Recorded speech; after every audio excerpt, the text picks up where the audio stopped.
My job is to dissect out why LDL cholesterol goes up on a low-carb diet, and also to find out and create a narrative if that is necessarily bad. So for the last 5 years, I've been telling my patients, hey, eat like this: animal fat, fatty meat, and fatty fish. And in my clinical experience, this is what I find. When people take this to heart and practice it religiously, 3 good things happen out here. Their HDL goes up, their triglyceride comes down, their insulin goes down, and everybody agrees that this is beneficial.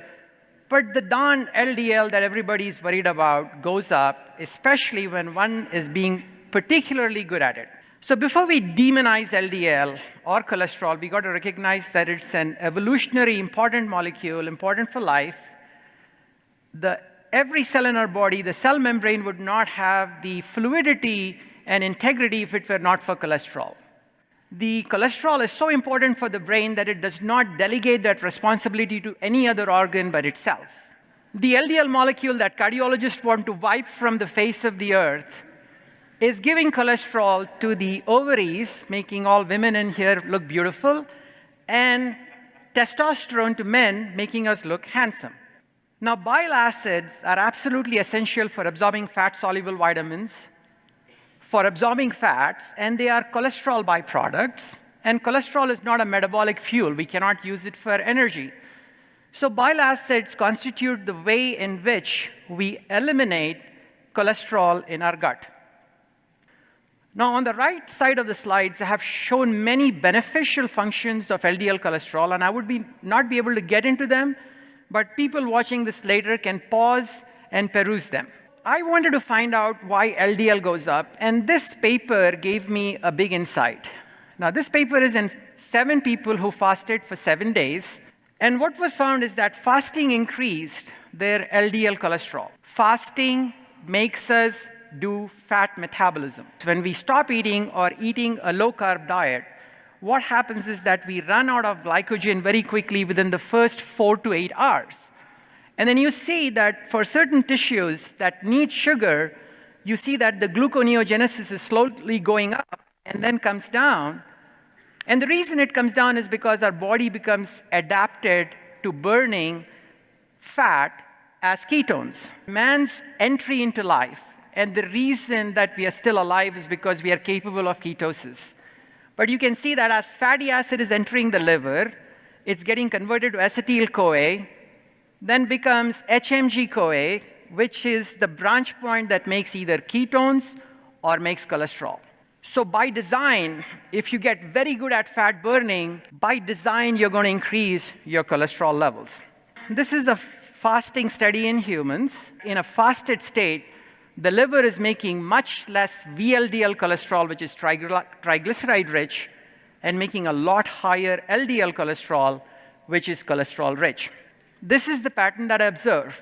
If they are ketotic, if they are having ketones, by design, they're going to have high LDL cholesterol. They're going to have high HDL.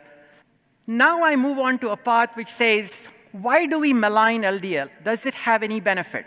Now, you would be surprised to know that there are animal studies that show that the lowly LDL is the one that soaks up this AGR protein so that quorum is not established and infection is abolished.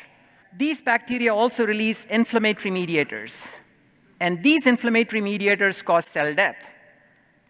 What is neutralizing these inflammatory mediators, which is LPS and LTA? It is the LDL cholesterol, and it reduces bacterial virulence. This is the Leiden 85 study, 700 patients followed for 10 years. The highest cholesterol group had the lowest overall mortality. The highest cholesterol group had the lowest overall cancer mortality. Old people die of infections, pneumonias. The least risk of infection was in the highest cholesterol group. Now, I told you that brain integrity is dependent on cholesterol rats for neurotransmission. Now, this is a Lothian birth cohort, kids born in 1936 in the town, followed in 2010 when they were 70 years of age, and the principal reason that they were being followed is to see whether cholesterol predicted cognitive function. This is what happened. The highest cholesterol group had the lowest risks of hypertension, the lowest risks of stroke, the lowest risks of heart disease. What about cognitive function?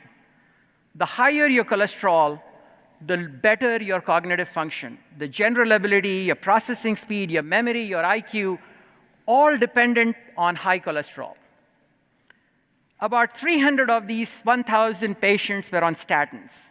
Did statin make a difference in their cognitive skills? And what we find is that the 300 people that were on statins, their cognitive skills was much lower compared to their cohort that were not on statins. Should we celebrate a high LDL rather than mourn it, especially since most people in these will meet these three criteria? They'll have a higher LDL, they'll have a lower triglyceride, they'll have lower insulin levels. Because I'd like to submit to you that this is going to make you live longer, have better cognitive skills, lower infection rate, and lower cancer risk. So I really thank you for giving me the opportunity to present here.